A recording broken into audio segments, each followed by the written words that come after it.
मेरे प्यारे साथियों, आज का हमारा वीडियो है बिहार पुलिस मद्य निषेध सिपाही भर्ती परीक्षा, जो कि एग्ज़ाम हुआ है 16/10/2022 को। उसी का सारा क्वेश्चन पेपर पूरा डिस्कशन के साथ हम लोग करने वाले हैं। इसमें आपको पूरा 100 क्वेश्चंस मिलेगा और सभी का डिस्कशन आपको एक डिटेल वे में, एक एक्सप्लेन तरीका में आपको हम लोग करके देखेंगे, ठीक है। अगर आपको ये आपकी स्टडी में हेल्प करता है, अगर आपकी तैयारी को और मजबूत बनाता है, तो आप ज़रूर इस वीडियो को लाइक करें, सब्सक्राइब करें और शेयर करें अपने स्टडी रिलेटेड ग्रुप्स में।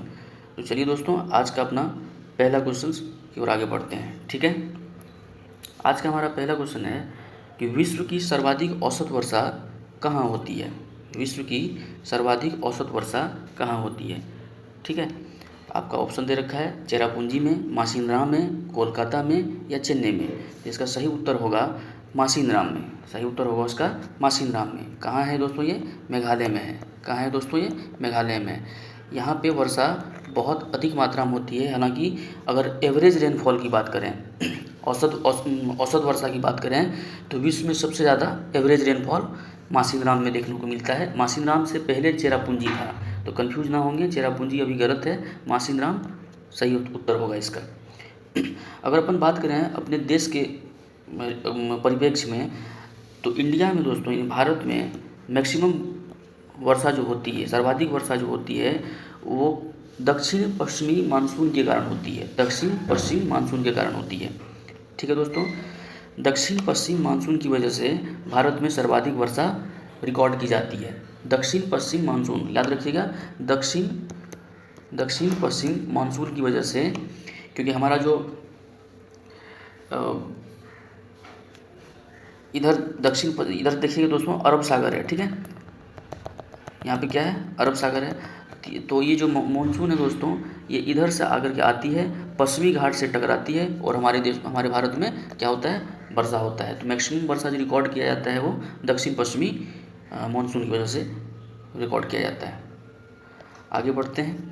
हमारा दूसरा क्वेश्चन है कि भारतीय संविधान की उद्देशिका में 42वें संविधान संशोधन द्वारा निम्न में से कौन सा शब्द नहीं जोड़ा गया था। आपको ध्यान देना, यहाँ पे शब्द नहीं जोड़ा गया था।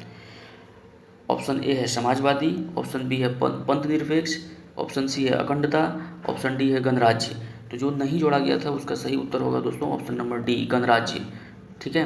क्योंकि गणराज्य जो है ये ऑलरेडी प्रस्तावना में उल्लेखित है। 42वें संविधान संशोधन दोस्तों 1976 में हुआ था, इंदिरा गांधी के समय में 1976 में हुआ था।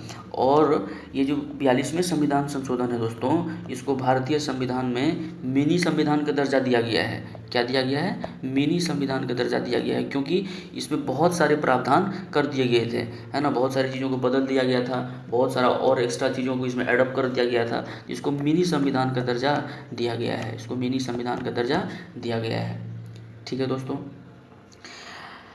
अगर और अपन संविधान के बारे में डिटेल से देखें, तो सबसे पहली बात आपको बताऊं कि 9 दिसंबर 1946 को बिहार के रहने वाले थे डॉक्टर सच्चिदानंद सिन्हा।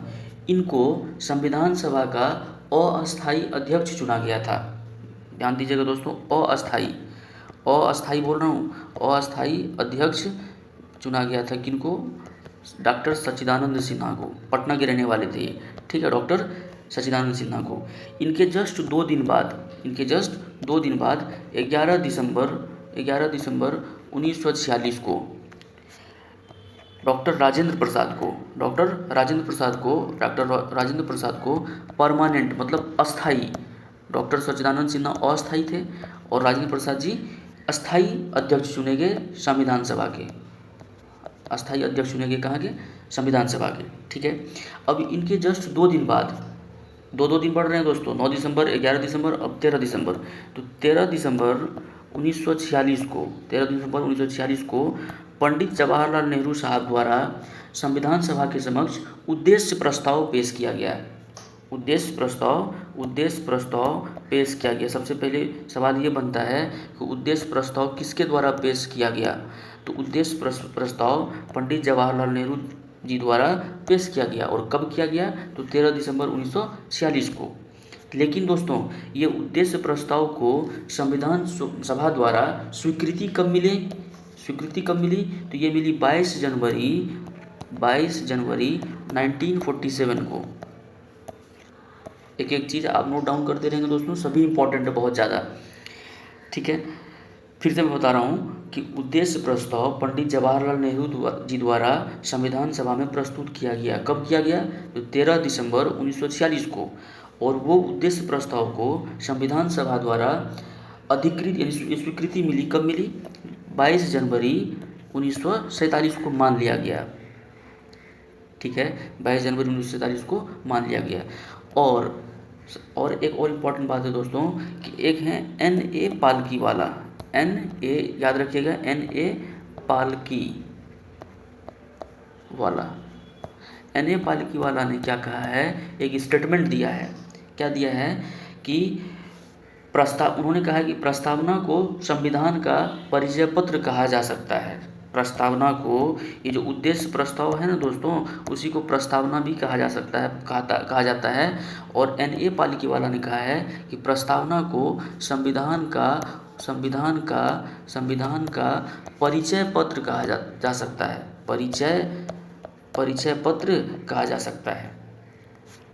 किसको? प्रस्तावना को संविधान का परिचय पत्र कहा जा सकता है। ये किसने कहा? N.A. पालकी वाला ने कहा। इतना क्लियर है? ठीक है, इसको आप नोट डाउन करेंगे और इसका बार बार रिवीजन करेंगे, आपको याद हो जाएगा, ठीक है। आगे बढ़ते हैं। अगला सवाल है दोस्तों हमारा कि निम्नलिखित में कौन सा एक जीवाणुजनित रोग है? जीवाणुजनित मतलब बैक्टीरिया से होने वाला रोग नहीं है, बैक्टीरिया से होने वाला रोग नहीं है। तो बैक्टीरिया से होने वाला रोग यहाँ इन्फ्लुएंजा नहीं है, क्योंकि इन्फ्लुएंजा किससे होता है दोस्तों? वायरस से होता है। किससे होता है? वायरस से होता है, ठीक है। आगे बढ़ते हैं। कह रहा है कि मतदान की आयु 21 वर्ष से घटाकर 18 वर्ष की गई थी। ये हर सेट में लगभग आपको देखने को मिल जाएगा बिहार पुलिस का। और बिहार पुलिस ही नहीं दोस्तों, ऑलमोस्ट सभी एग्जाम में एक न एक बार ये प्रश्न आया ही हुआ है। तो आप इसको याद कर लें और इसका बार बार रिवीजन आप करते रहें। कह रहा है कि पहले मतदान करने की जो आयु थी दोस्तों 21 वर्ष थी, लेकिन इसे घटा कर कब कर दिया गया? 18 वर्ष कर दिया गया, है ना। तो ये कब किया गया? तो 61वें संविधान संशोधन 1989 द्वारा 61वें संविधान संशोधन 1989 द्वारा मतदान की आयु 21 वर्ष से घटाकर 18 वर्ष कर दी गई। तो ऑप्शन नंबर ए आपका क्या होगा? करेक्ट होगा। और ये संविधान संशोधन जो की गई थी उस समय भारत में सरकार किसकी थी, यानी प्रधानमंत्री कौन थे? तो माननीय राजीव गांधी उस समय में क्या थे? राजीव गांधी प्रधानमंत्री थे। यानी राजीव गांधी की सरकार में 61वें संविधान संशोधन 1989 किया गया और मतदान करने की आयु 21 वर्ष से घटाकर 18 वर्ष कर दी गई, ठीक है। ये राजीव गांधी हैं दोस्तों, राजीव गांधी ही हैं जिनके कार्यकाल में हमारे देश में कंप्यूटर आया था। क्या आया था? कंप्यूटर आया था। यानी भारत को कंप्यूटर से परिचय किसके शासनकाल में हुआ था? शासन मतलब किसके कार्यकाल में हुआ था? राजीव गांधी के कार्यकाल में हुआ था, ठीक है दोस्तों। आगे बढ़ें। कह रहे कि स्वच्छ भारत मिशन के तहत खुले में शौच मुक्त घोषित होने वाला प्रथम राज्य कौन था, है ना। स्वच्छ भारत मिशन, सबसे पहले ये समझें कि स्वच्छ भारत मिशन कब लॉन्च की गई थी। स्वच्छ भारत मिशन क्या है? एक योजना है दोस्तों भारत सरकार की। ये कब लॉन्च की गई? तो 2 अक्टूबर गांधी जयंती के दिन 2 अक्टूबर 2014 को नरेंद्र मोदी के द्वारा इसे लॉन्च किया गया था। इसके तहत, ये स्वच्छ भारत मिशन के तहत खुले में शौच मुक्त घोषित होने वाला प्रथम राज्य कौन सा था? तो ऑप्शन नंबर डी इसका सही उत्तर होगा, सिक्किम था। क्या था दोस्तों? ऑप्शन नंबर डी इसका क्या होगा? सिक्किम था, ठीक है। आगे बढ़ते हैं। कह रहा है सुप्रसिद्ध फिल्म गांधी का निर्देशन किसने किया?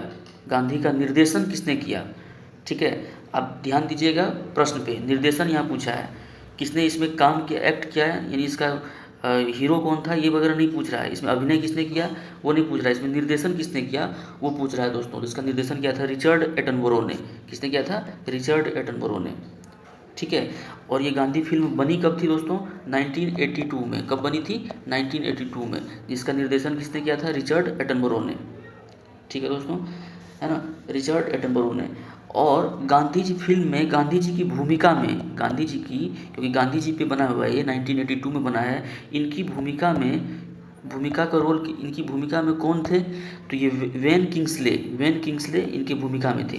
वेन किंग्सले याद रखिएगा दोस्तों, दोनों important. When Kingsley, when Kingsley Gandhi की भूमिका में, गांधी फिल्म जो कि 1982 में बनी थी, किसके निर्देशन में, रिचर्ड एटनबरो के निर्देशन में। ठीक है, गांधी फिल्म से एक प्रश्न आप और याद रखेंगे, क्या याद रखेंगे कि भानु अथैया प्रथम ऑस्कर विजेता भारतीय है। भानु अथैया का नाम आपने सुना होगा, है ना, भानु अथैया, भानु अथैया, भानु अथैया, भानु अथैया ये प्रथम भारतीय है जिनको ऑस्कर मिला हुआ है। और क्यों मिला है दोस्तों पता है आपको, क्योंकि ये जो गांधी फिल्म में ड्रेस डिजाइनिंग का काम हुआ था, ड्रेस डिजाइनिंग का काम हुआ था वो भानु अथैया ने ही करी थी, और वो ड्रेस डिजाइनिंग के लिए इन्हें ऑस्कर अवार्ड मिला है, इनको ऑस्कर अवार्ड मिला है, इसलिए इम्पोर्टेंट हो जाता है, आप याद इसको रखिएगा। आगे बढ़ते हैं। कह रहा है निम्न में कौन अर्धचालक है। अर्धचालक मतलब सेमीकंडक्टर की बात कर रहा है ये, सेमीकंडक्टर। ये भी मैंने प्रीवियस वीडियो में आपको बता रखा हूँ कि सेमीकंडक्टर होता क्या है ना। सिलिकॉन हो या जर्मेनियम हो, ये सब क्या है दोस्तों, सेमीकंडक्टर है, अर्धचालक है। अभी का जो टाइम चल रहा है दोस्तों, ये सिलिकॉन एरा चल रहा है। क्या चल रहा है, सिलिकॉन एरा चल रहा है, सिलिकॉन एरा चल रहा है। ठीक है, जैसे, या इसको आप सिलिकॉन एज भी कह सकते हैं। क्या कह सकते हैं, सिलिकॉन एज कह सकते हैं, क्योंकि सिलिकॉन का यूज बहुत ज़्यादा हो गया है इलेक्ट्रिकल अप्लायंसेस में, यानी इलेक्ट्रॉनिक्स में। किसमें हो गया है, इलेक्ट्रॉनिक्स में हो गया बहुत ज़्यादा यूज।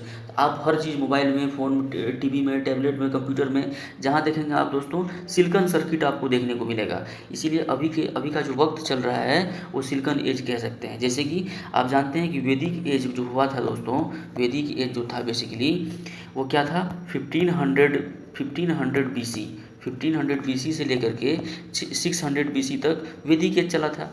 फिर इसको हम लोग दो भाग में बांट के पढ़ते थे। एक होता था लेटर वैदिक एज, एक होता था लेटर वैदिक एज, एक होता था पोस्ट वैदिक एज या वैदिक एज। सिंपली इसको क्या बोलते थे, वैदिक एज, ऐसे समझिए। वैदिक एज दो भाग में बटा, एक तो वैदिक एज हुआ, एक हुआ लेटर वैदिक एज। ठीक है, वैदिक एज कब से कब तक चला है दोस्तों, ये चला है 1500 BC से 1000 BC तक। ठीक है, और लेटर वैदिक एज चला है दोस्तों 1000 BC से 600 BC तक। और मैं ये इसीलिए बता रहा हूँ क्योंकि यही लेटर वैदिक एज के समय में आयरन का खोज हुआ, मतलब लोहे का खोज हुआ। किसका खोज हुआ, आयरन का खोज हुआ, लोहे का खोज हुआ। तो इस लेटर वैदिक एज को आयरन एज कह लिया गया, क्योंकि आयरन का इस्तेमाल अत्यधिक होने लगा, इसको आयरन एज, इसलिए वैदिक एज को कभी कभी आयरन एज भी कहा जाता है। तो जब कोई भी टाइम पीरियड में किसी खास वस्तु की या किसी खास एलिमेंट या किसी खास मेटल की अत्यधिक एज उपयोग होने लगा, तो उसको उसी के नाम से जाना गया। जैसे चैल्कोलिथिक एज, जैसे चैल्कोलिथिक एज। ठीक है, चैल्कोलिथिक एज, चैल्को मतलब होता है दोस्तों कॉपर, चैल्को मतलब होता है कॉपर, और लिथिक मतलब होता है दोस्तों स्टोन। तो ये कॉपर स्टोन है ना, ये ताम्र पाषाण युग जिसको बोलते हैं दोस्तों, ये कॉपर स्टोन एज हो गया। मतलब इस समय में कॉपर का अत्यधिक यूज हुआ होगा, इसीलिए इस टाइम पीरियड को हमने इसी के नाम से जानना शुरू कर दिया, इसी नाम से जानते हैं। ठीक है, तो अभी का जो वक्त चल रहा है दोस्तों वो सिलिकॉन एज कह सकते हैं, उसमें कोई दो राय नहीं है। आगे बढ़ते हैं। कह रहा है कि निम्नलिखित में से कौन सा विश्व का सबसे बड़ा मैंग्रोव वन है। ये भी हमने बता रखा है कि मैंग्रोव वन बेसिकली सुंदरवन डेल्टा में पाया जाता है ना, सुंदरवन डेल्टा में पाया जाता है। मैंग्रोव वन की खासियत क्या है, ये दलदल भूमि में पाया जाता है। इस हाइट में छोटा है, लेकिन स्टेम तना जो होता है बहुत स्ट्रांग होता है, बहुत मजबूत होता है। ऑप्शन नंबर सी आपका करेक्ट आंसर होगा। कह रहा है वह लोग जो मक्के को मुख्य अनाज में लेते हैं तो उन्हें किस प्रकार का रोग हो जाता है। अगर मक्के को वो क्या करेंगे, अनाज के रूप में लेंगे तो उनको किस प्रकार का रोग हो सकता है, तो वह है बेरी।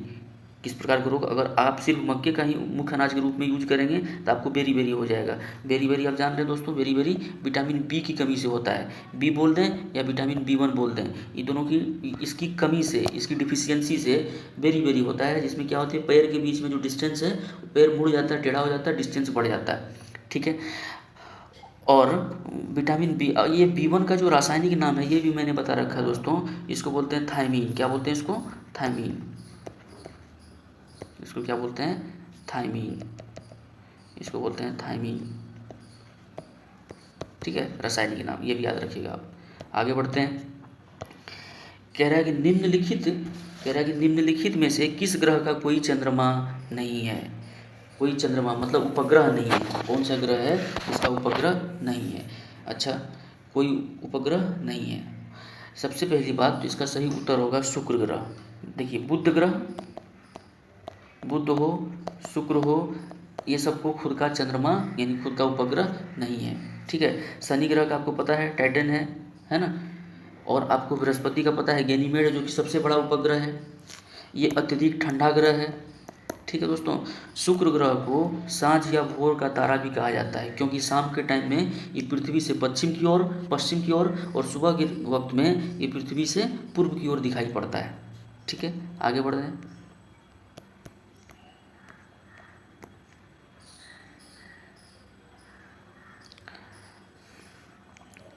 अगला सवाल क्वेश्चन है हमारा दोस्तों कि अत्यधिक कम तापमान के सिद्धांत का अध्ययन क्या कहलाता है? आपने ये बहुत बार सुन रखा होगा कि क्रायोजेनिक इंजन।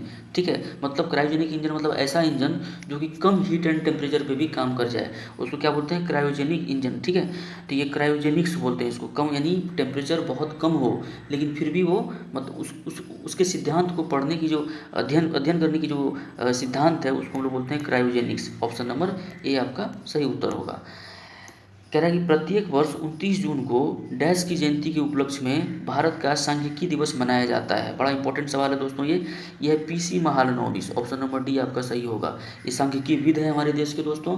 और आप जब इकोनॉमिक्स में पंचवर्षीय योजना पढ़ेंगे, 5 ईयर प्लान पढ़ेंगे, पंचवर्षीय योजना पढ़ेंगे, तो वहाँ पे आपको महालनोबिस का मॉडल, हेराल्ड डोमर का मॉडल आपको देखने को मिल जाएगा। ठीक है, तो पीसी महालनोबिस के ठीक है जयंती के उपलक्ष्य में 29 जून याद रखिएगा दोस्तों, 29 जून को हम लोग क्या करते हैं? सांख्यिकी दिवस मनाते हैं। ठीक है, आगे बढ़ते हैं। कह रहा है क्लोरोक्विन यौगिक का उपयोग किस रोग के उपचार के लिए करते हैं? ठीक है, इसको हाइड्रोक्लोरोक्विन भी कह सकते हैं दोस्तों, या क्लोरोक्विन सिर्फ बोलें तो भी चलेगा। ये मलेरिया का इलाज के लिए किया जाता है।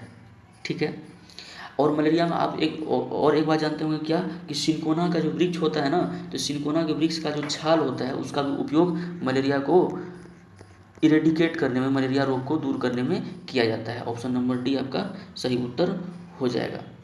ठीक है, कह रहे हैं कि कोलंबस ने किस बंदरगाह से अपनी महान यात्रा के लिए प्रस्थान किया? कोलंबस ने किस बंदरगाह से अपनी महान यात्रा प्रस्थान किया? तो ऑप्शन नंबर ए इसका पालोस बंदरगाह। कौन सा बंदरगाह? पालोस बंदरगाह। ऑप्शन नंबर एक इसका सही होगा। कोलंबस ने दोस्तों 1942 में अपनी यात्रा स्टार्ट करा था पालोस बंदरगाह में। ठीक है, ये भी आप दिमाग में रखिएगा। अगला सवाल है कि निम्नलिखित में से ईश्वर का सही पर्यायवाची शब्द क्या है? नियंत्रा, सृजनहार, विष्णु पुगा देवापगा, तनिचर रजनीचर, अंबर दुकूल। तो आप इसका सही उत्तर कर लिए होंगे। ऑप्शन होगा ऑप्शन नंबर ए नियंत्रा और सृजनहार। सृजनहार है भाई, ईश्वर क्या है हमारे? सृजनहार है। यहाँ से भी आप सही कर सकते हैं। अगला प्रश्न है दोस्तों, अगला प्रश्न है कि निम्नांकित में से कौन सा प्रोटोकॉल ईमेल सेवाओं के लिए उपयोग किया जाता है? कौन सा प्रोटोकॉल ईमेल सेवाओं के लिए उपयोग किया जाता है? तो इसका सही उत्तर होगा दोस्तों ऑप्शन नंबर सी SMTP। क्या? SMTP मतलब क्या है? Simple mail transfer protocol. Simple mail transfer protocol. ठीक है, याद रखिएगा दोस्तों, ये है ना। यहाँ मेल की बात कर रहे हैं, यहाँ देखिए M सिर्फ एक ही ऑप्शन में है, तो आप ऐसे भी इसको क्या कर सकते हैं? बना सकते हैं। आगे बढ़ते हैं। कह रहा है कि गांधी जी ने 1917 में चंपारण सत्याग्रह क्यों संचालित किया? अच्छा, ये तो आप समझ रहे हैं कि भारत में गांधी जी का पहला सत्याग्रह क्या था? 1917 में चंपारण सत्याग्रह ही था, जो कि बिहार में है। ठीक है, क्यों संचालित किया था दोस्तों?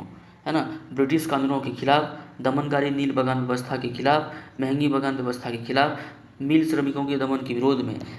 आपने उत्तर सही कर लिया होगा, ऑप्शन नंबर बी इसका सही उत्तर होगा। दमनकारी नील बगान व्यवस्था के खिलाफ 1917 में गांधी जी ने चंपारण सत्याग्रह को संचालित किया। किसके कहने पे किया दोस्तों? किसके कहने पे किया दोस्तों? तो राजकुमार शुक्ल और एक नाम है दोस्तों, ये नाम भी पूछा जा सकता है, राजकुमार शुक्ल और ब्रजकिशोर प्रसाद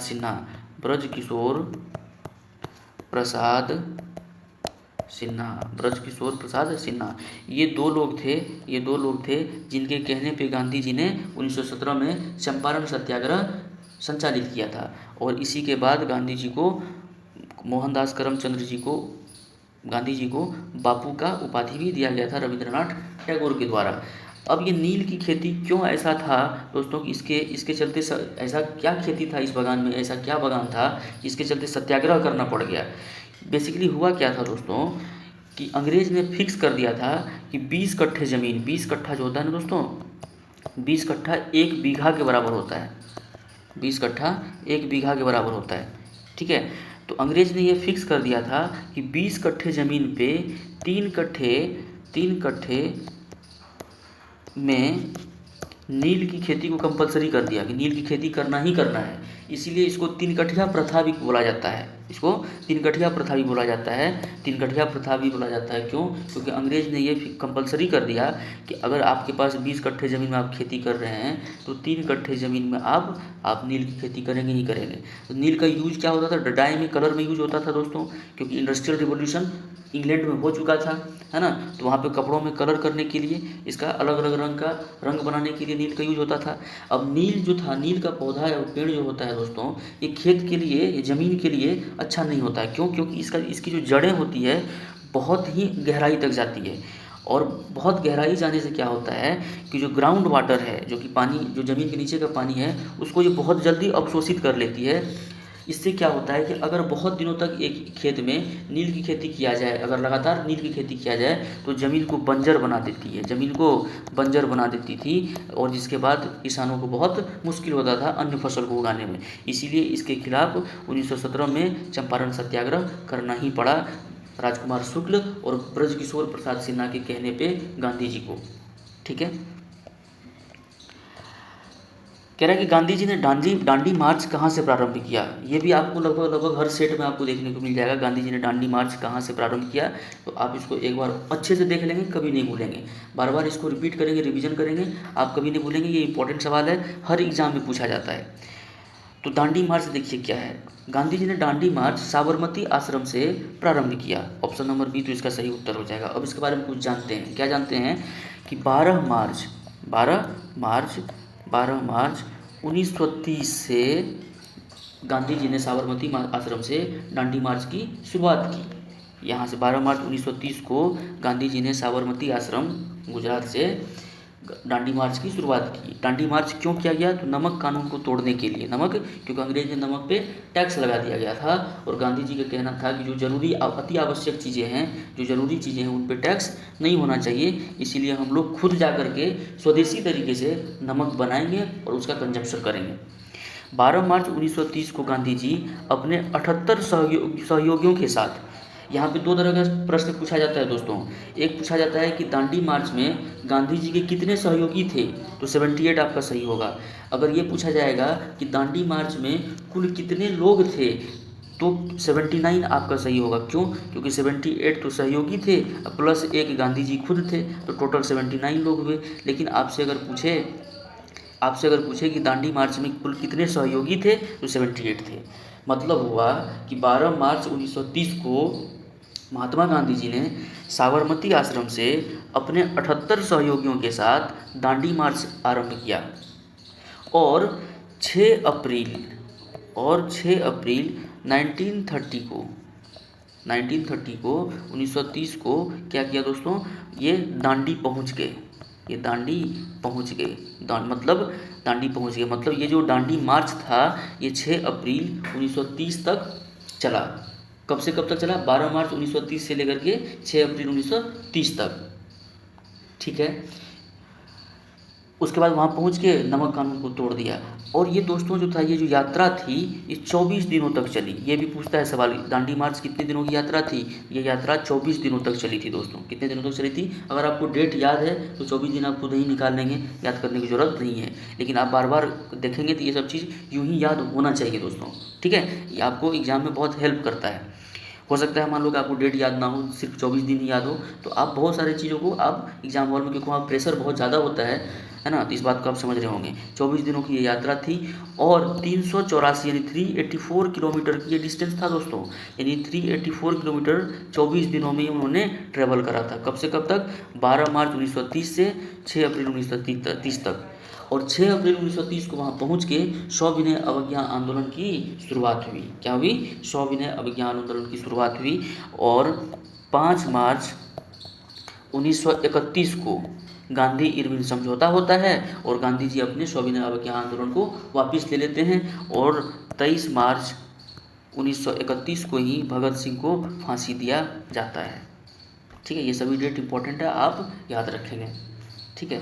और एक प्रश्न पूछता है दोस्तों दांडी मार्च से, क्या पूछता है कि दांडी मार्च के दरमियान, जब दांडी मार्च हो रही थी 12 मार्च 1930 से 6 अप्रैल 1930 तक, 384 किलोमीटर की यात्रा 24 दिनों तक जब चली गांधी जी अपने 78 सहयोगियों के साथ, तो गांधी जी के साथ एक अमेरिकी पत्रकार भी थे। गांधी जी के साथ एक अमेरिकी पत्रकार थे, ये भी पूछा जाता है दोस्तों। अमेरिकी पत्रकार थे गांधी जी के साथ। उनका नाम क्या था दोस्तों? Web Miller. क्या नाम था उसका? Web Miller. ये भी सवाल आ चुका है एग्जाम में, ठीक है। वेब मिलर अमेरिकी पत्रकार थे जो कि दांडी मार्च के दौरान महात्मा गांधी जी के साथ रहते थे, ठीक है। आगे बढ़ें। कह रहा है कि सुधीरमन कप किस खेल से संबंधित है? सुधीरमन कप किस खेल से संबंधित है? ऑप्शन नंबर सी आपका सही उत्तर होगा, बैडमिंटन से संबंधित है, ठीक है। और भी कुछ, जैसे थॉमस कप है दोस्तों, थॉमस कप लिख लेंगे, मैं बोल रहा हूँ थॉमस कप है दोस्तों, थॉमस कप भी बैडमिंटन से संबंधित है। उबेर कप है दोस्तों, उबेर कप भी वो भी बैडमिंटन से संबंधित है ना। सुधीरमन कप तो बैडमिंटन से है ही। कोनिका कप है दोस्तों, नारंग कप है, चड्डा कप है, ये इंपॉर्टेंट है, पूछा जाता है। चड्डा कप है, ये भी बैडमिंटन से संबंधित है, ठीक है। तो ये सभी इंपॉर्टेंट है, आप इसको नोट डाउन करेंगे। कह रहे एक व्यास सममित पुष्प का उदाहरण है। एक व्यास सममित पुष्प का उदाहरण है। इसका ऑप्शन होगा दोस्तों ए मटर। इसका उत्तर होगा दोस्तों ए मटर, ठीक है। आगे बढ़ते हैं। कह रहा है कि पाताल शब्द का उचित विलोम क्या है? पाताल शब्द का उचित विलोम शब्द क्या है? पाताल शब्द का उचित विलोम शब्द क्या है? तो पाताल का क्या होगा? ऑप्शन नंबर बी आकाश, ठीक है। आगे देखिए कहता है, मैथ्स का सवाल है। कह रहा है कि ऋतु की सैलरी नीतू की सैलरी से 50% अधिक है। एक है ऋतु, दूसरी है नीतू, ठीक है। कह रहा है कि ऋतु की सैलरी नीतू की सैलरी से 50% अधिक है ना। तो आप क्या करें ना, ये 50% का फ्रैक्शन बना लें। 50% का फ्रैक्शन क्या होगा? 1/2। अब आप इस 1/2 से आप सारा आंसर निकाल सकते हैं। कह रहा है कि ऋतु की सैलरी नीतू की सैलरी से 50% अधिक है। ये जो नीचे वाला फ्रैक्शन होता है ना दोस्तों, ये ओरिजिनल वैल्यू को बताता है। क्या बताता है? ओरिजिनल वैल्यू को बताता है। और ये वाला ऊपर वैल्यू जो होता है ना, ये जो हो रहा है उसको बताता है। तो ऋतु की सैलरी नीतू की सैलरी से 50% अधिक है, मतलब अगर 2 रुपया अगर मैं नीतू की सैलरी मानूँ तो ऋतु की सैलरी 50% अधिक है, मतलब कितना अधिक है? 1 अधिक है, क्योंकि 50% का ही तो फ्रैक्शन 1/2 है। अगर ओरिजिनल वैल्यू हमारा 2 हम माने, तो ये जो 1 आया है ना दोस्तों, ये इफेक्ट आया है। इफेक्ट क्यों आया है? तो 1 ज़्यादा है, क्योंकि 50% ज़्यादा है। तो ऋतु की सैलरी नीतू की सैलरी से 50% ज़्यादा है, मतलब अगर नीतू की सैलरी 2 रुपया है मान लिया, तो ऋतु की सैलरी 1 ज़्यादा होगा, यानी 3 रुपया होगा, है ना। 3 रुपया होगा। आप देख लेना, अब आप चाहें तो ये दोनों को कर लें, 50% ही आने वाला है, ऐसा कुछ होने वाला। अब सवाल में पूछ रहा है कि नीतू की सैलरी ऋतु की सैलरी से कितने प्रतिशत कम है, मतलब कह रहा है कि ये कितना, देखो कह रहा है कि ये इससे 50 ज़्यादा है, ये इससे 50% ज़्यादा है। तो पूछ रहा है कि ये इससे कितना कम है, तो आप 50% ही सही नहीं कर देंगे, क्योंकि परसेंट जो होता है दोस्तों हर एक 100 पे होता है। यानी परसेंटेज जो होता है दोस्तों, ये बेस पे डिपेंड करता है। किस पे डिपेंड करता है? बेस पे डिपेंड करता है। बेस मतलब डिनोमिनेटर पे डिपेंड करता है ना। तो कह रहा है कि ये कितना कम है। देखिए ये 3 है, ये 2 है, तो ये कम कितना है? ये कम है, 1 कम है। कितने में से कम है? 3 में से कम है, यानी 1 कम है कितने में से, 3 में से कम है, और परसेंटेज निकालना है तो आपको 100 से मल्टीप्लाई करना पड़ेगा, और 1/3 का परसेंटेज वैल्यू कितना होता है, 33 सही 1/3, आपका ऑप्शन नंबर डी सही हो जाएगा। समझ में आया, कहिए हाँ या ना। चलिए आगे बढ़ते हैं। आगे सवाल है कि जड़त्व के नियम को यह भी कहा जाता है, क्या कहा जाता है, जड़त्व मतलब दोस्तों इनर्शिया, जड़त्व मतलब इनर्शिया, और इनर्शिया बेसिकली ये न्यूटन का फर्स्ट लॉ ही इनर्शिया को डिफाइन करता है। Newton's first law define inertia, Newton का फर्स्ट लॉ परिभाषित करता है किसको, इनर्शिया को, है ना। तो ऑप्शन नंबर क्या है न्यूटन का पहला गति पहला नियम, ऑप्शन नंबर ए आपका क्या हो जाएगा, सही हो जाएगा।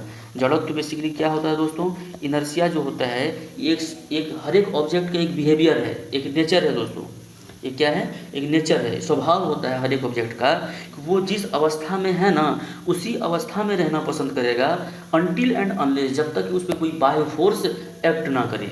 जैसे कहूँ कि अगर मान लो ये बस है और ये रोड पे चल रही है 5 किलोमीटर पर आवर से, 5 किलोमीटर पर आवर से, तो ये बस जो है एक ऑब्जेक्ट है, ये 5 किलोमीटर पर आवर से रोड पे चल रही है, तो ये बस चाहेगी, या बस में आप जो बस में बैठे रहेंगे, ये आप भी 5 किलोमीटर पर आवर से चल रहे हैं।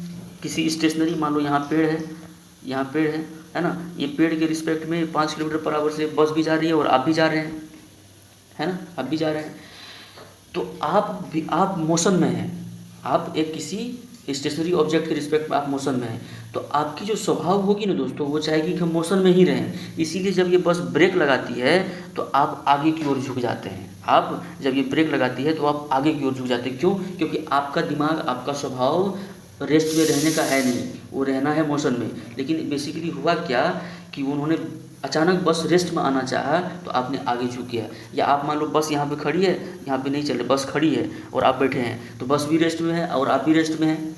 जब अचानक बस स्टार्ट हो जाता है चलना तो आप पीछे की ओर चढ़ जाते हैं, पीछे की ओर झुक जाते हैं। ये सभी इनर्शिया की वजह से ही होता है, ठीक है।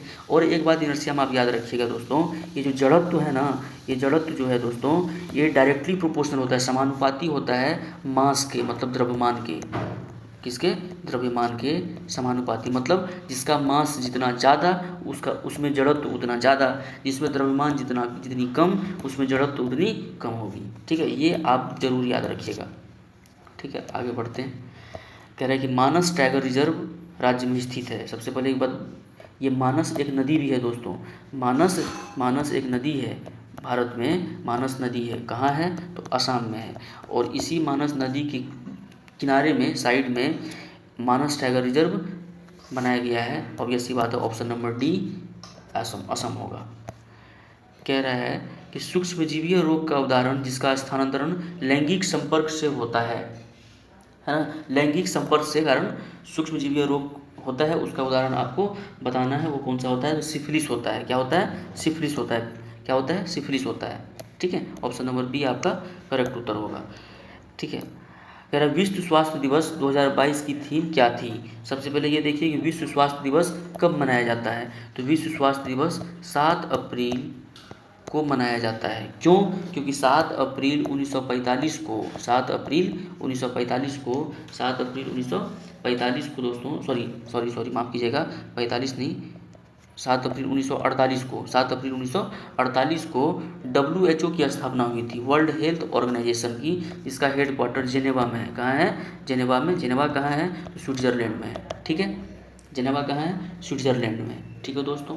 7 अप्रैल को विश्व स्वास्थ्य दिवस मनाया जाता है ना। और क्यों मनाया जाता है उसका रीज़न मैंने बता दिया आपको। तो इस 2022 की थीम क्या थी? 2022 की थीम क्या थी? हमारा ग्रह, हमारा स्वास्थ्य, our planet, our health. Option number A आपका सही उत्तर होगा।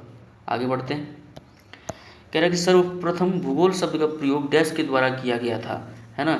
एरिस्टोथेनीज के द्वारा किया गया था। एरिस्टोथेनीज के द्वारा किया गया था। इसी को फादर ऑफ जियोग्राफी भी कहते हैं, है ना। फादर ऑफ जियोग्राफी भी कहते हैं, ठीक है। फादर ऑफ जियोग्राफी भी कहते हैं दोस्तों, ठीक है।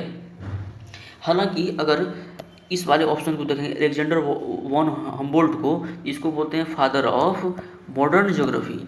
आधुनिक भूगोल का जनक कहा जाता है इसको, फादर ऑफ मॉडर्न ज्योग्राफी, है ना, मॉडर्न ज्योग्राफी, ठीक है। लेकिन अगर पूछे आपसे सिर्फ भूगोल का जनक कौन है, तो इरेटास्थनीज है। क्या है? इरेटास्थनीज है। कह रहा है कि भारत में बिहार का जिसके उत्पादन में विशिष्टीकरण है, यह क्या है? बेर का, आम का, लीची का, गन्ना का। आप सभी जानते हैं बिहार का शाही लीची मुजफ्फरपुर में होता है, जिसको जीआई टैग भी मिला हुआ है, पूरे विश्व विख्यात है। ऑप्शन नंबर बी आपका सही उत्तर होगा। कह रहा है कि 1857 की क्रांति के समय, है ना, 1857 की क्रांति के समय भारत में गवर्नर जनरल कौन थे? है ना, भारत में गवर्नर जनरल कौन थे? लॉर्ड कैनिंग थे। लॉर्ड कैनिंग थे। लॉर्ड कैनिंग थे भाई साहब। ऑप्शन नंबर बी आपका सही उत्तर होगा। ये आपको पता होना चाहिए कि 1857 की क्रांति को भारत का प्रथम स्वतंत्रता क्रांति, प्रथम फर्स्ट वार ऑफ इंडिपेंडेंस, प्रथम स्वतंत्रता क्रांति किसने कहा था? तो वीर दामोदर सावरकर साहब ने किया था। वीर दामोदर सावरकर साहब ने कहा था, है ना। फर्स्ट वॉर ऑफ इंडिपेंडेंस है ये 1857 को, है ना। लॉर्ड कैनिंग उस समय क्या थे? गवर्नर जनरल थे हमारे देश के, भारत के। और आपको ये भी याद रखना है कि 10 मई 1857 को मेरठ से, उत्तर प्रदेश में दोस्तों, मेरठ से 1857 की क्रांति का आगाज हुआ था। अगर आपसे कोई पूछे कि 1857 की क्रांति का चिन्ह क्या था दोस्तों, है ना, कमल और रोटी, याद रखिएगा, कमल और रोटी इसका सिंबल था। क्या था इसका? कमल और रोटी इसका प्रतीक था, है ना। इसका क्या था? प्रतीक था। और एक सवाल याद रखिएगा दोस्तों, 1857 की क्रांति के समय इंग्लैंड का प्राइम मिनिस्टर, यानी इंग्लैंड का जो प्रधानमंत्री था दोस्तों, वो कौन था? पामस्टेन था। प्रधानमंत्री जो था दोस्तों, वो कौन था? पामस्टेन, ठीक है, पामस्टेन था। कोई दिक्कत नहीं। आगे बढ़ते हैं दोस्तों। कह रहा है निम्न में से कौन सा शाख का औपचारिक स्रोत नहीं है? तो सहकारी समिति शाख का औपचारिक स्रोत नहीं है। ऑप्शन नंबर बी आपका सही उत्तर होगा। ठीक है। अगला सवाल है दोस्तों हमारा, कह रहा है निम्न में से कौन सा वर्ण कोहरे से न्यूनतम प्रकीर्णित होता है? कोहरे से न्यूनतम प्रकीर्णित कौन सा रंग होता है दोस्तों? तो ये है ऑप्शन नंबर सी, लाल। क्यों ऐसा है दोस्तों? क्योंकि आप एक चीज़ जानिए, एक चीज़ जानिए। क्या जानिए? कि प्रकीर्णन जो होता है ना दोस्तों, प्रकीर्णन ये इन्वर्सली प्रोपोर्शनल होता है लैम्डा की पावर 4 का, मतलब तरंगदैर्घ्य का,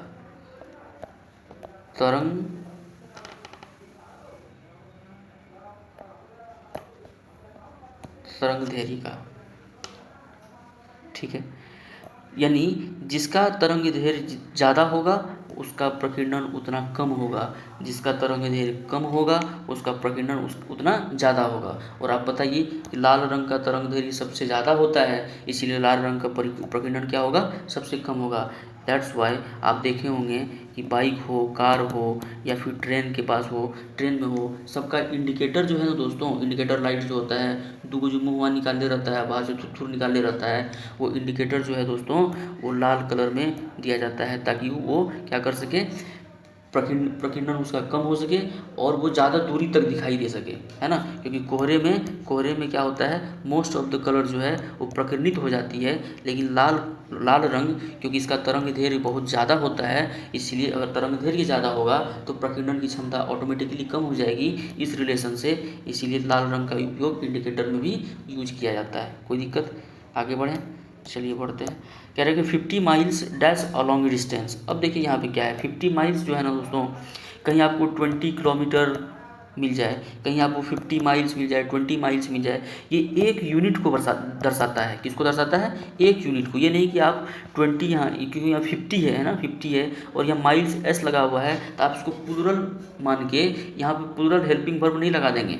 ये दोनों मिल करके एक यूनिट को बताता है। किसको बताता है? ये एक यूनिट को बताता है, जिसकी एक यूनिट को बताने के कारण यहाँ पे सिंगुलर हेल्पिंग वर्ब यूज होगा। सिंगुलर हेल्पिंग वर्ब यूज होगा। तो सिंगुलर हेल्पिंग वर्ब क्या है दोस्तों? देखिए, है ना, ईच। ऑप्शन नंबर बी आपका करेक्ट आंसर होगा। ठीक है, ऑप्शन नंबर बी आपका करेक्ट आंसर होगा। क्वेश्चन नंबर 33 देखते हैं क्या है कि निम्नलिखित में से किस उपकरण का उपयोग किस तरल पदार्थ के विशिष्ट गुरुत्व को मापने के लिए किया जाता है? यहाँ किस नहीं होगा दोस्तों, किसी होगा, किसी तरल पदार्थ होगा।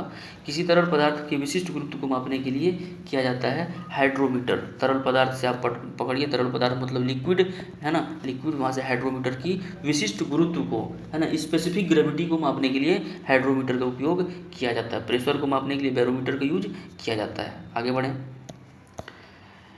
कह रहा है कि passengers to smoke in the train, है ना। पैसेंजर्स यानी कि पैसेंजर्स मतलब क्या हुआ, ये प्लूरल है ना, ये प्लूरल सब्जेक्ट है दोस्तों। ये जो वर्ब लेगा ये क्या लेगा, प्लूरल हेल्पिंग वर्ब लेगा, है ना, प्लूरल हेल्पिंग वर्ब लेगा। Are not allowed, option number D आपका सही उत्तर होगा। ठीक है। कह रहा है कि समस्थानिकों के रासायनिक गुण समान होते हैं क्योंकि उनके, समस्थानिक मतलब आइसोटॉप की बात कर रहे हैं, रासायनिक गुण समान होते हैं क्योंकि उनके क्या होते हैं। देखो आइसोटॉप होता क्या है दोस्तों, यानी समस्थानिक होता क्या है, ये होता है कि ऐसा एलिमेंट, ये होता है दोस्तों, ये होता है ऐसा एलिमेंट यानी ऐसा तत्व जिसका एटॉमिक नंबर यानी परमाणु क्रमांक समान हो, लेकिन एटॉमिक मास जो है यानी परमाणु भार अलग अलग हो। समझ में आ रहा है। जैसे ये 14 भी होता है ना, कार्बन का 12 भी होता है। ये क्या है दोस्तों, ये क्या है, ये है आइसोटोप। जैसे यूरेनियम का 235 भी होता है, यूरेनियम 238 ही होता है। तो आप देख रहे हैं ये क्या है, ये एटॉमिक मास है। ये क्या है, एटॉमिक मास। तो एटॉमिक मास अलग अलग हो लेकिन एटॉमिक नंबर जो है ना वो सेम रहेगा। तो अब आप हमें एक बात बताइए कि रासायनिक गुण समान होते हैं, क्यों होते हैं, रासायनिक गुण समान क्यों होते हैं। क्योंकि आपको पता है कि पीरियोडिक टेबल को जो अरेंज किया गया है वो किसके अकॉर्डिंग, क्योंकि मॉडर्न पीरियोडिक टेबल की बात कर रहा हूँ मैं दोस्तों, मॉडर्न पीरियोडिक टेबल। अच्छा, मैं जब मॉडर्न पीरियोडिक टेबल की बात हुई है तो आप बता ही दें कि मॉडर्न पीरियोडिक टेबल डिजाइन यानी father of modern periodic table कौन है। तो father of modern periodic table Henry Moseley है। और हेनरी मोसले ने ही क्या किया है, एलिमेंट को, तत्व को इंक्रीजिंग एटॉमिक नंबर में सजाया है। एटॉमिक मास की बात नहीं कर रहा हूँ, परमाणु संख्या की बात कर रहा हूँ। बढ़ते हुए परमाणु संख्या के तरीके से सजाया है। और ये पाया गया है कि after certain interval of time, after particular interval of time, कि एलिमेंट्स का फिजिकल हो या ना हो, केमिकल प्रॉपर्टीज जो है वो क्या होती है, रिपीट होती है। क्या होती है, रिपीट होती है। इसीलिए इसका नाम पीरियोडिक है। पीरियोडिक का मतलब ये होता है कि कुछ समय के बाद अपनी प्रॉपर्टी को दोहराना, है ना, तो पीरियोडिक टेबल।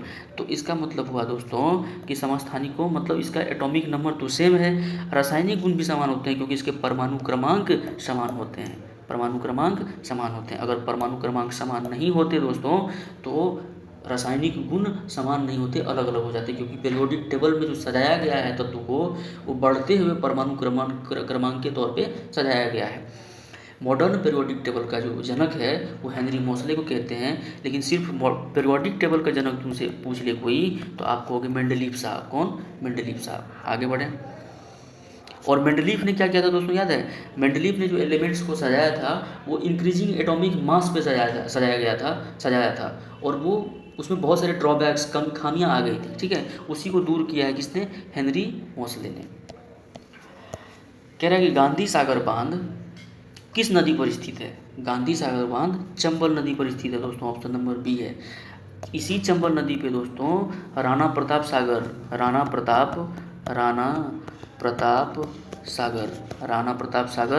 और जवाहर सागर परियोजना भी है, याद रखिएगा। और जवाहर सागर परियोजना भी इसी चंबल नदी पे, राजस्थान की बात कर रहा हूँ, राजस्थान में है। ठीक है, कोई दिक्कत नहीं। ये नर्मदा नदी दोस्तों बहुत ही इम्पॉर्टेंट है। नर्मदा नदी में मध्य प्रदेश से होते हुए अमरकंटक से निकलती है दोस्तों और अरब सागर में जाके गिरती है। कहाँ गिरती है, अरब सागर में जाके गिरती है। नर्मदा नदी दोस्तों ये पश्चिम की ओर बहती है और ये डेल्टा नहीं बनाती है, याद कीजिए, ये डेल्टा नहीं बनाती है। क्या बनाती है, एस्चुरी बनाती है। क्या बनाती है, एस्चुरी बनाती है। ठीक है। कह रहा है कीटों का परागण क्या कहलाता है, ये मैंने बता रखा है आपको। हवा से परागण क्या कहलाता है, पानी से परागण क्या कहलाता है, कीटों से परागण क्या कहलाता है ना। कीटों से परागण एंटमोफिली कहते हैं, पानी से परागण हाइड्रोफिली होता है, किसी जीव से परागण जूफिली होता है ना। बर्ड से अगर यानी पक्षी से परागण हो तो ऑर्थिनोफिली कहते हैं। ये सभी चीज़ें इंपॉर्टेंट है, आप लिख लेंगे। कह रहा है कि कैल्शियम का परमाणु संख्या कितना है। कैल्शियम का परमाणु संख्या दोस्तों कितना है, देखिए कैल्शियम का परमाणु संख्या 20 है और परमाणु भार पूछे कितना है तो 40 है। ठीक है, आगे बढ़ते हैं।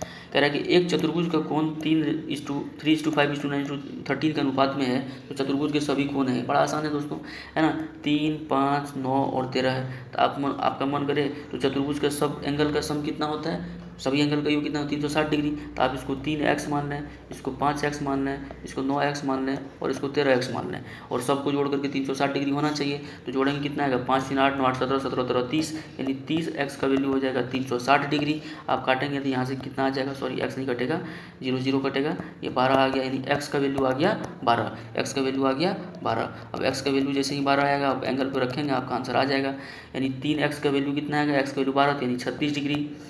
5x का वैल्यू कितना आएगा, 12 पंचे 60 डिग्री। 9x से कितना आएगा 108 डिग्री, है ना। 13x से कितना आएगा, 13 12 56 से 156 डिग्री। ऑप्शन नंबर डी आपका करेक्ट उत्तर होगा। आगे बढ़ें।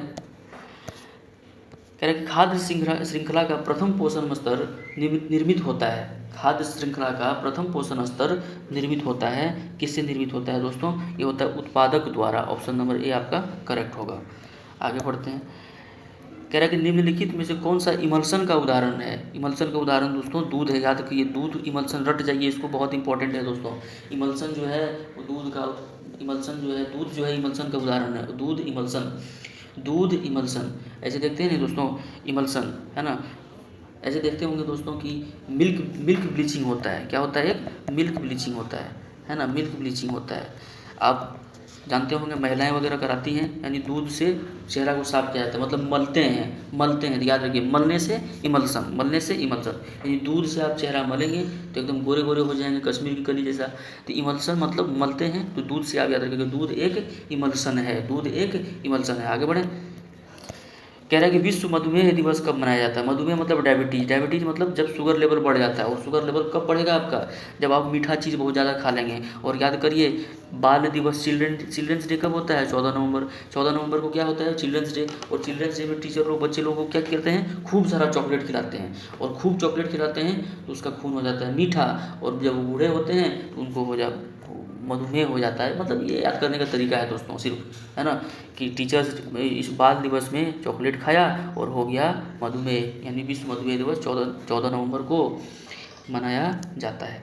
आगे बढ़ें। कह रहा है नीति आयोग के वर्तमान उपाध्यक्ष कौन है। तो नीति आयोग के वर्तमान उपाध्यक्ष कौन है, सुमन बेरी है दोस्तों। कौन है, सुमन बेरी है ना। नीति आयोग जो है दोस्तों ये योजना आयोग है ना, प्लानिंग कमीशन के स्थान पे आया है। योजना आयोग के स्थान पे नीति आयोग आया है। कब आया है दोस्तों, 1 जनवरी 2015 से। 1 जनवरी 2015 से। और योजना आयोग जो कि पंचवर्षीय योजना लॉन्च करती थी योजना आयोग, है ना, वो सबको ख़त्म कर दिया गया। ठीक है, कोई दिक्कत नहीं। कह रहा है कि गांधी शांति पुरस्कार के नवीनतम विजेता डैश से हैं, तो बांग्लादेश से हैं। कहाँ से हैं दोस्तों, बांग्लादेश से हैं, है ना। गांधी शांति पुरस्कार के नवीनतम विजेता कौन है, बांग्लादेश से हैं, है ना। इसको 2020 में शेख मुजीबुर रहमान जो कि बांग्लादेश का जनक भी कहा जाता है दोस्तों, है ना, उसको दिया गया था। शेख मुजीबुर रहमान पहले प्रधानमंत्री है बांग्लादेश के। शेख हसीना इन्हीं की बेटी है। आगे बढ़ें। कह रहा है कि ATP के अंतस्थ फॉस्फेट संलग्न बंध के खंडित होने पर कितनी तुल्य ऊर्जा मौजूद होती है, इसको समझते हैं। ये कह रहा है कि अगर ATP से एक फॉस्फेट को निकाल लें, ATP होता क्या है, ये होता है एडिनोसिन ट्राइफॉस्फेट। तो नाम से ही पता चल रहा है कि ATP में फॉस्फेट खूब है।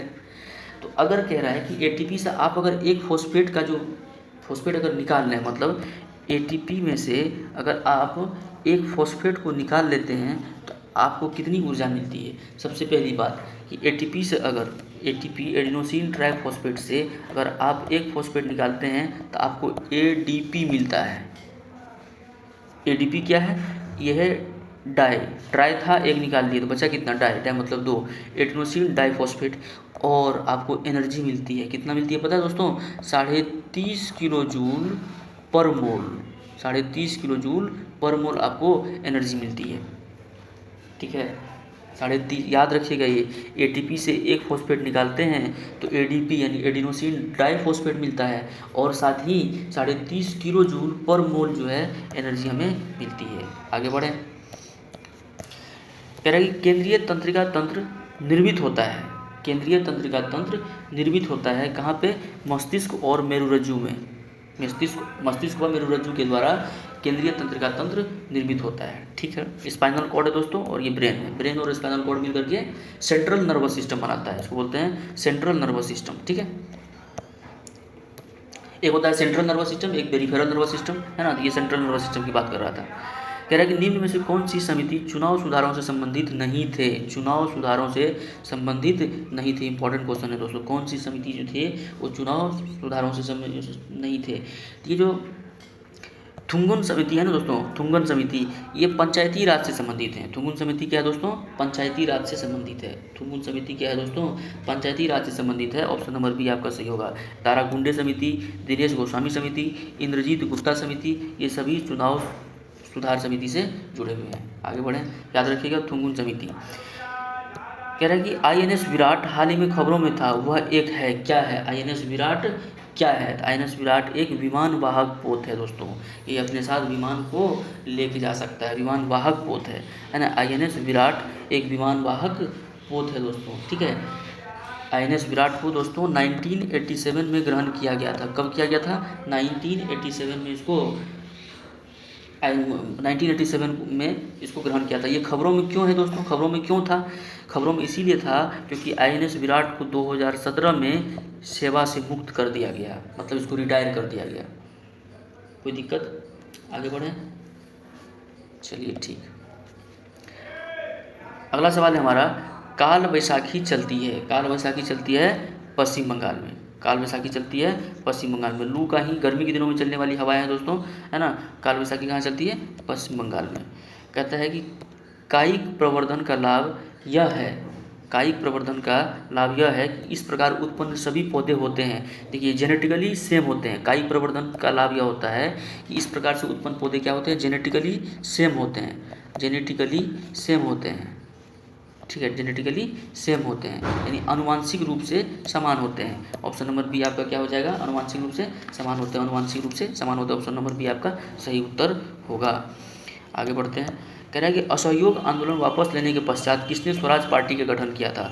तो स्वराज पार्टी का गठन कब हुआ था दोस्तों, 1923 में दो लोग मिल के किए थे। कौन, मोतीलाल नेहरू, क्या किए थे, मोतीलाल नेहरू और चित्तरंजन दास, सी आर दास, दोनों मिलके असहयोग आंदोलन से वापस लिया गया था, है ना।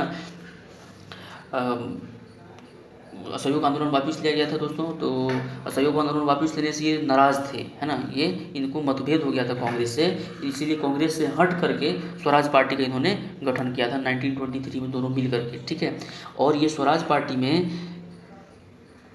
इलाहाबाद में स्थापना किया गया था दोस्तों। कहाँ, इलाहाबाद में, ये जो स्वराज पार्टी का 1923 में इलाहाबाद में स्थापना किया गया था। ठीक है, तो और स्वराज पार्टी का अध्यक्ष जो था दोस्तों, वो बनाया गया था CR दास को, यानी इस स्वराज पार्टी का अध्यक्ष कौन थे, CR दास। और मोतीलाल नेहरू क्या थे, महामंत्री थे, क्या थे, महामंत्री थे। कोई दिक्कत, आगे बढ़ें।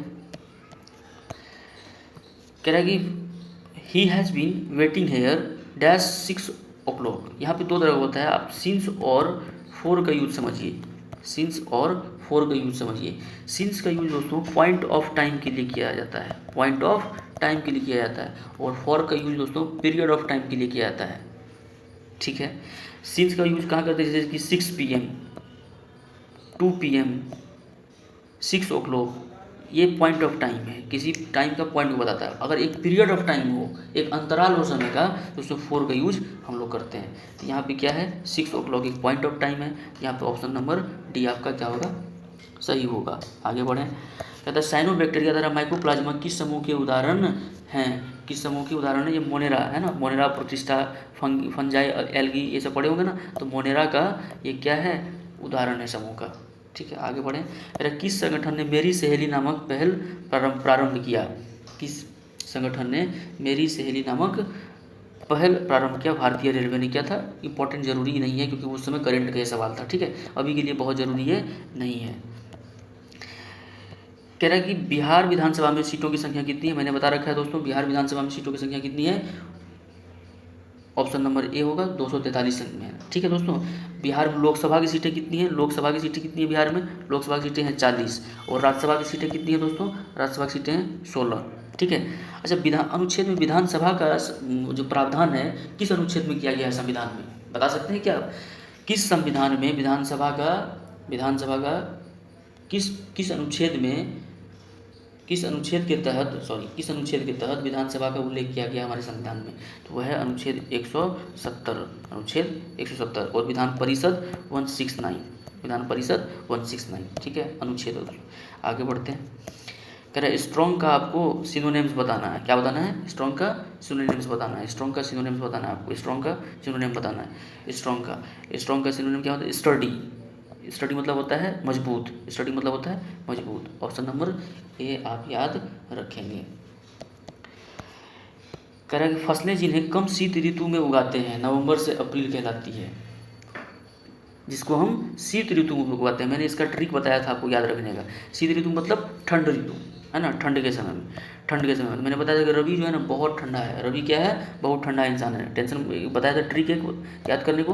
तो ऑप्शन नंबर ए। और रवि फसल में कौन कौन आ जाता है दोस्तों? गेहूँ आ जाता है, चना आ जाता है ना, सरसों आ जाता है, ये सब रबी फसल में आते हैं।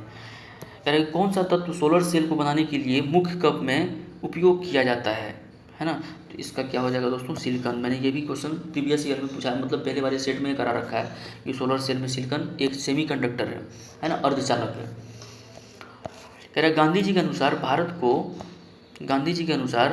भारत को स्वराज मिलने पर शिक्षा का श्रेय क्या होना चाहिए था? गांधी जी के अनुसार भारत को स्वराज मिलने पर शिक्षा का श्रेय क्या होना चाहिए था? तो गांधी जी का अनुसार था भाई चरित्र का निर्माण होना चाहिए, है ना, मॉरल वैल्यूज होनी चाहिए, कैरेक्टर स्ट्रॉन्ग होनी चाहिए, है ना, कैरेक्टरलेस नहीं, चरित्र का निर्माण यानी कोड यानी कंडक्ट हमारा बहुत ही स्ट्रॉन्ग होना चाहिए। कोई दिक्कत? ऑप्शन नंबर बी हमारा सही उत्तर होगा। कह रहे कि भारत के 49वें मुख्य न्यायाधीश हैं। देखिए 49वें पूछ रहा है, 49th मुख्य न्यायाधीश पूछ रहा है। तो 49th मुख्य न्यायाधीश कौन है दोस्तों? यू ललित है ना। 49वें कौन है दोस्तों? यू ललित है, उदय उमेश ललित। कह रहा ओजोन का एक अणु कितने ऑक्सीजन परमाणु से बने होते हैं? O3 को ओजोन कहते हैं दोस्तों। क्या कहते हैं? O3 को ओजोन कहते हैं। O3 की अगर पूछे आपको कि ओजोन का फॉर्मूला क्या है तो O3 है, यानी 3 होते हैं ऑक्सीजन का अणु। ठीक है। कह रहा है कि the decision was taken by him, ये पैसिव है, ये बेसिकली क्या है? ये पैसिव वॉइस में है। जब भी आपको V3 दिख जाए ना तो समझ जाना, और 22 जोड़ा मिले तो समझ जाना पैसिव वॉइस में, इसको एक्टिव बनाना है। तो यहाँ पर जो ऑब्जेक्ट है वो हमारा एक्टिव में क्या हो जाएगा? सब्जेक्ट हो जाएगा, यानी आई हो जाएगा सब्जेक्ट, है ना, आई हो जाएगा सब्जेक्ट। अब डिसीजन वाज है, इसका मतलब क्या हुआ? ये हमारा जो एक्टिव वॉइस जो रहा होगा वो सिंपल पास्ट में रहा होगा, है ना, सिंपल पास्ट में रहा होगा। तो यहाँ पर option number C simple past में यही दिख रहा है आपको। ये तो प्रेजेंट है, हो नहीं सकता, ये पास्ट परफेक्ट है, ये प्रेजेंट परफेक्ट है, इसीलिए ऑप्शन नंबर सी होगा आपका करेक्ट आंसर। आगे बढ़ते हैं। कह रहा है कि she speak several languages at present, है ना, एबिलिटी, है ना। सी इसमें कैन होगा, मे होगा, विल होगा, वुड होगा, ये आपको बताना है। तो सही उत्तर होगा इसका she can speak several languages at present ability. ठीक है, आगे बढ़ें। कह रहे हैं निम्नलिखित में से कौन सा देश चतुर्भुज सुरक्षा संवाद यानी क्वाड की बात कर रहा है? किसकी बात कर रहा है दोस्तों? क्वाड की बात कर रहा है। क्वाड एक चतुर्भुज सुरक्षा संवाद है ना, चतुर्भुज सुरक्षा संवाद है जिसके क्वाड, हाँ क्वाड लिखा हुआ यहाँ पे रूप में जाना जाता है। यह सदस्य नहीं है। तो क्वाड के सदस्य कौन कौन है जरा जान लेते हैं। क्वाड के कितने सदस्य दोस्तों? इंडिया है, जापान है, अमेरिका है और एक ऑस्ट्रेलिया है ना। इंडिया, जापान, अमेरिका और ऑस्ट्रेलिया, ये 4 सदस्य हैं। तो यहाँ पे रूस सही उत्तर हो जाएगा, रूस नहीं होगा, कोई दिक्कत नहीं, है ना। क्वाड बेसिकली कब बना था दोस्तों? क्वाड का जो बनाया गया था 2017 में इसकी स्थापना की गई थी। ठीक है, आगे बढ़ते हैं।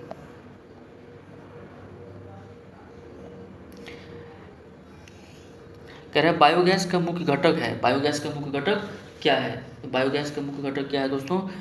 मीथेन है, CH4 बायोगैस का मुख्य। इसको मार्स गैस भी कहते हैं, है ना। CNG में भी यूज होता है ना। बायोगैस का मुख्य घटक क्या है? कह रहा है पंडित चंद्रनाथ मिश्र अमर डैश से संबंधित हैं।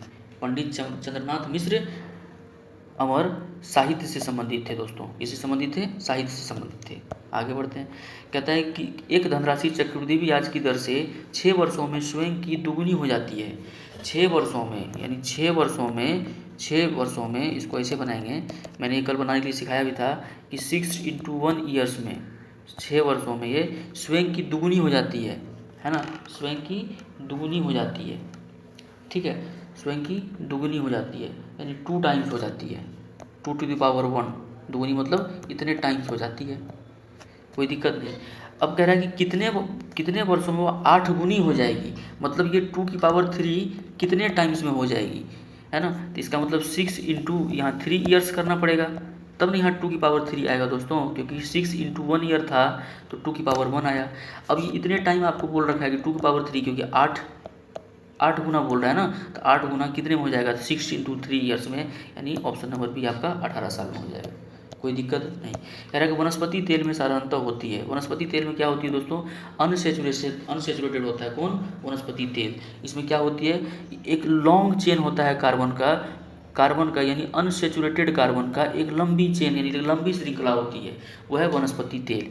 अब एक चीज़ और जानिए, वनस्पति तेल को अगर आप वनस्पति घी में बदलना चाहते हैं तो ये बदलने में आपको एक प्रोसेस से गुजरना पड़ेगा, जिसका नाम क्या है, हाइड्रोजनेशन।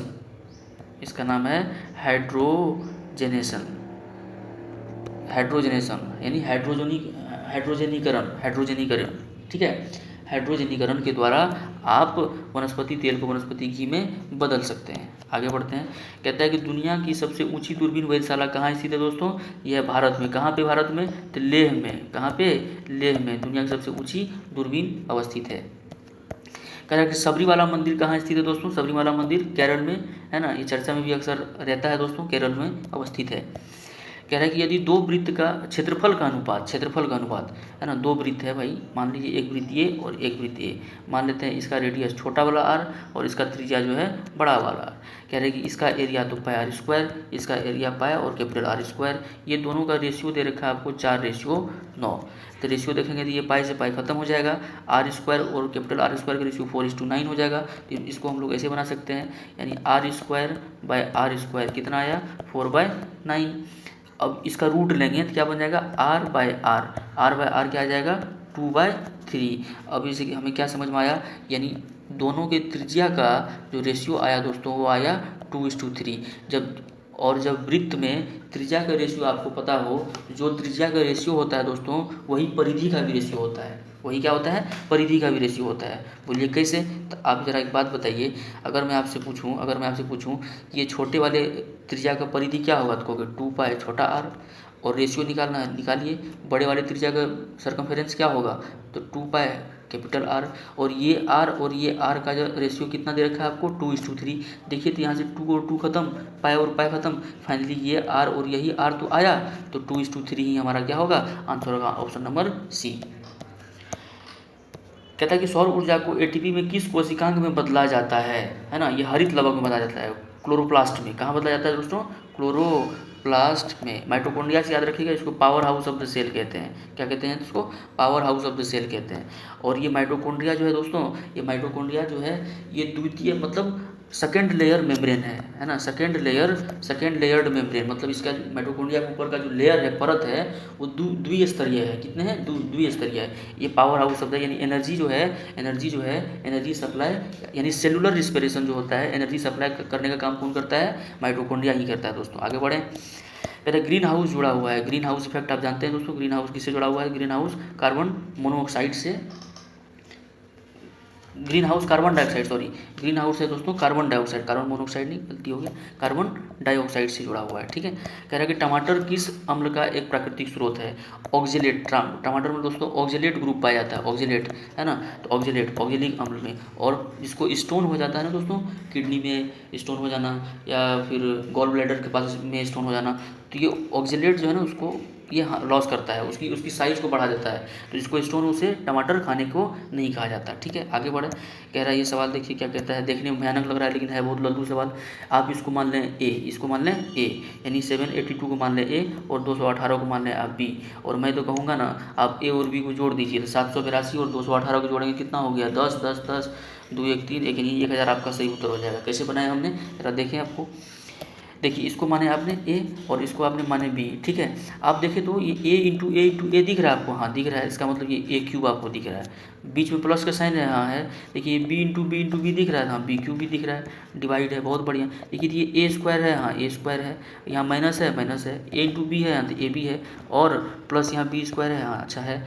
जब ऐसा कुछ बने इसका direct answer A plus B होता है। बोलिए कैसे ए प्लस बी होता है, तो कैसे होता है मैं बताता हूँ, ज़रा देखें एक बार। हमारे पास आया A cube plus B cube बराबर आया A square minus A B plus B square. जरा आप बताएं तो A cube plus B cube को क्या लिख सकते हैं, इसको लिख सकते हैं A plus B into, formula याद है ना, A square minus A B plus B square, क्या यही A cube plus B cube का फॉर्मूला होता है ना, होता है। और नीचे डिवाइडेड है क्या, A square minus A B plus B square. देखिए ये और ये कट जाएगा, बचेगा क्या, ए प्लस बी बचेगा। तो आप क्या करेंगे 782 और प्लस 218 को जोड़ेंगे, आंसर आपका कितना आ जाएगा 1000। ऑप्शन नंबर सी आपका सही उत्तर होगा। कह रहे हैं निम्नलिखित में से किस कोशिकांग को कोशिका का ऊर्जा घर कहते हैं। अभी मैंने जैसे बताया पावर हाउस को कहते हैं ऊर्जा घर, माइटोकॉन्ड्रिया को, किसको कहते हैं, माइटोकॉन्ड्रिया को। आगे बढ़ें,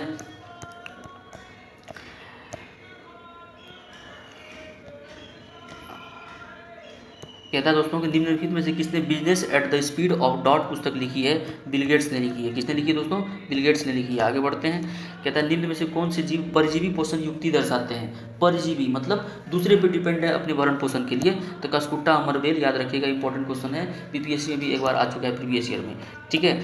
ऑप्शन नंबर डी कह रहा है कि निम्नलिखित में से पुष्पित पादप का कौन सा भाग द्विगुणित नहीं है, ठीक है, द्विगुणित नहीं है। कौन सा भाग द्विगुणित नहीं है दोस्तों, तो इसका है अंडा, बिंब, है ना। ऑप्शन ए आपका सही उत्तर होगा। आगे बढ़ते हैं, कहता है सड़क पर कोई खड़ा है, उपर्युक्त वाक्य में रेखांकित शब्द में सर्वनाम है। सर्वनाम कौन सा है, सड़क पर कोई खड़ा है, इसका सर्वनाम कौन सा है, यह है अनिश्चयवाचक सर्वनाम। क्या है, अनिश्चयवाचक सर्वनाम। कौन खड़ा है, कोई से, देखिए कोई से आपको पता ही नहीं चल रहा है कौन खड़ा है ना, तो ये अनिश्चयवाचक सर्वनाम। कहता है पूर्व योजना आयोग कब कहलाता है। पूर्व योजना आयोग अब सॉरी कह रहा है पूर्व योजना मतलब जो पहले योजना आयोग था वो अब क्या कहलाता है दोस्तों, वो नीति आयोग कहलाता है। 1 जनवरी 2015 को नीति आयोग का गठन किया गया। वर्तमान में इसके उपाध्यक्ष सुमन वेरी हैं। कौन है, सुमन वेरी जी हैं, ठीक है, सुमन वेरी हैं। अब देखिए क्या कहता है कि 1.6 टू द पावर बार का सरल तो रूम क्या है। देखिए इसको बनाने का ट्रिक भी है, लेकिन आप ट्रिक ना जाने आप प्रोसेस पे जाएं। 1.6 बार का मतलब समझें, इसका मतलब है कि आप ये 6 को रिपीट कर रहे हैं, 1.6 और ये इन्फानाइट तक जाएगा। तो मैंने मान लिया कि चलो x बराबर लेट x बराबर मैंने मान लिया 1.66666 है, कोई दिक्कत नहीं है। तो x बराबर मैंने ये मान लिया। अब अगर हम 10 से इधर भी मल्टीप्लाई करते हैं 10x, तो हमें 10 से इसे भी मल्टीप्लाई करना पड़ेगा, तो पॉइंट इधर घसकेगा तो आ जाएगा 16.6666, फिर ये इन्फाइनाइट तक आएगा। अब क्या करें, इसमें इसको घटा दें, 10x में से x गया, कितना बचा 9x बराबर देखिए 16.6666 में से 1.666 घटाएंगे, 16 में से 1 गया तो 15.000 आ जाएगा, क्योंकि 0 ही करना रहता है। तो 9x बराबर 15 आ गया, तो x बराबर कितना आ जाएगा 15/9, यही आपका सही उत्तर होगा।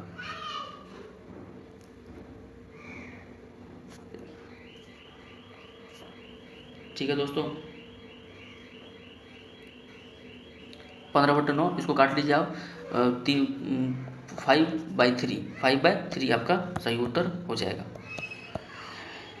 कहता है कि भारतीय संविधान का कौन सा भाग मूल अधिकार के बारे में बताता है ना। आप जानते हैं कि भारतीय संविधान में वर्तमान में कितने भाग हैं, 22 भाग हैं, और जब संविधान बना था तभी कितना भाग था, 22 ही भाग था, है ना। जब संविधान का निर्माण किया गया था तब 395 अनुच्छेद थे, अभी 470 से ज़्यादा ही अनुच्छेद हो चुके हैं। अनुसूची पहले 8 थी, अभी अनुसूची कितनी है, 12 अनुसूची है। तो कह रहा है कि मूल अधिकार जो है दोस्तों कौन से भाग में है, ये भाग 3 में है। आपको पता है मूल अधिकार अनुच्छेद 12 से लेकर के अनुच्छेद 36 तक मूल अधिकार के बारे में बात किया गया है। अनुच्छेद 4 में है दोस्तों DPSP, directive principle of state policy, नीति निर्देशक तत्व के बारे में 36 से 51 तक नीति निर्देशक तत्व के बारे में बताया गया है, 36 से लेकर के 51 तक, कोई दिक्कत नहीं।